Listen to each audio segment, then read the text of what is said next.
All right, let's dive in. Today, we're going to decode the world of Forex trading. Now, I know it's a market that can feel, well, super intimidating, right? It's full of all this complex jargon, but don't worry, we're going to break it all down piece by piece and make the language of the market something anyone can understand. I want you to think about something. What if all that financial jargon wasn't just noise? What if it was actually a language? A really powerful one that describes how trillions of dollars flow around the globe every single day. You know, if you can learn to speak it, you get a totally new perspective on how the world economy really works. And that's exactly what we're going to do today. We are breaking down the language of Forex concept by concept, term by term. Think of this as your first step towards financial fluency. So let's get started. Okay, we're going to start with level 1, the building blocks. Just like you can't write a sentence without knowing some nouns and verbs, you just can't read the market without getting a handle on these core terms first. First up, we've got the pip. This is the absolute smallest unit of measurement for a currency's value. Honestly, think of it like an atom in the Forex world. It is the tiniest possible price move that you can actually track. To really get our heads around this, just think about the price of gas. We all get it when the price at the pump goes up by 1 cent. A pip is the exact same idea, just for currency prices. So that tiny little move from 1.1000 to 1.1001, that's a 1 pip change. And it's the fundamental unit for tracking profit and loss. Okay, next up is the lot. So if a pip measures how much the price moves, a lot measures how much currency you're actually trading. It's just a standard unit size, kind of like how you buy eggs by the dozen or soda by the case. And this right here, this is where it gets really interesting. See, pips and lots, they work together to figure out your profit or your loss. A 50 pip price move is always a 50 pip move. But as you can see, whether that move makes you $5 or $500, well, that depends entirely on your lot size. This is what position sizing is all about. So you might be wondering, how do the brokers actually get paid for all this? Well, that brings us to the spread. For any currency, there's a price to buy it, that's the ask, and a slightly lower price to sell it, that's the bid. That tiny little difference between them, that's the spread. And that's the broker's fee for making the trade happen. You've actually already seen this in action if you've ever exchanged money at an airport. You know how they buy your dollars at one price but sell them back to you at a slightly higher one? That difference is their profit. It's the exact same principle in Forex. And here's the key takeaway. Every single trade you open starts out as a small loss because you have to overcome that spread first. And finally, for level 1, we have the most powerful and, I've got to say, the most dangerous tool in the toolbox, leverage. It's basically a loan from your broker that lets you control a much, much larger position in the market than your own money would ever let you. Let's just put this into perspective. With what we call 50-to-1 leverage, you might only need to put up $2,000 of your own cash. That's called your margin. To control a $100,000 position in the market?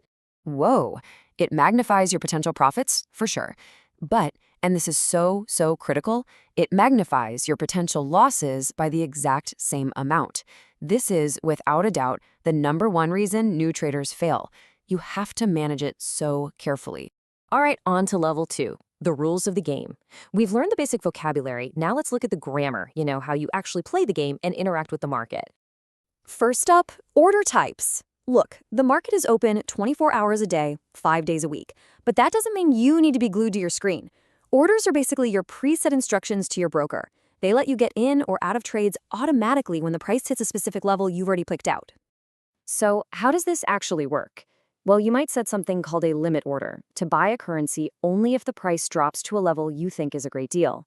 At the exact same time, you set a stop order, and this is your crucial safety net to automatically sell and cut your losses if the trade starts moving against you. This is how you make a plan work for you, even when you're sleeping. Next, let's talk about volatility. This is just a way to measure how wild the market's price swings are. A really volatile market means prices are jumping up and down super quickly and by huge amounts. Now, this can create some massive opportunities, but it also ramps up your risk big time. The weather is a perfect way to think about this. A low volatility market, it's like a calm, sunny, predictable day. A high volatility market, though, is like a massive storm, full of sudden, powerful swings that can be really dangerous if you're not ready for them.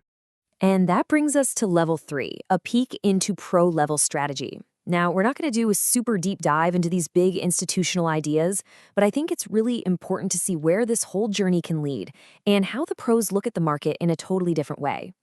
A core principle for so many professional traders is this idea of trading with the big institutions, not against them. So instead of just reacting to what the price is doing, they try to figure out what the big banks and funds, the so called smart money, are up to, and then try to align their own trades with that flow. And this involves a much deeper level of thinking. Professionals are looking way beyond just simple charts. They're trying to understand the whole economic story that's driving a currency. They learn to spot the footprints of huge institutions in the market so they can anticipate major price moves. It's really all about building a complete, multi-layered view of what's going on. Okay, so let's recap the absolute essentials here.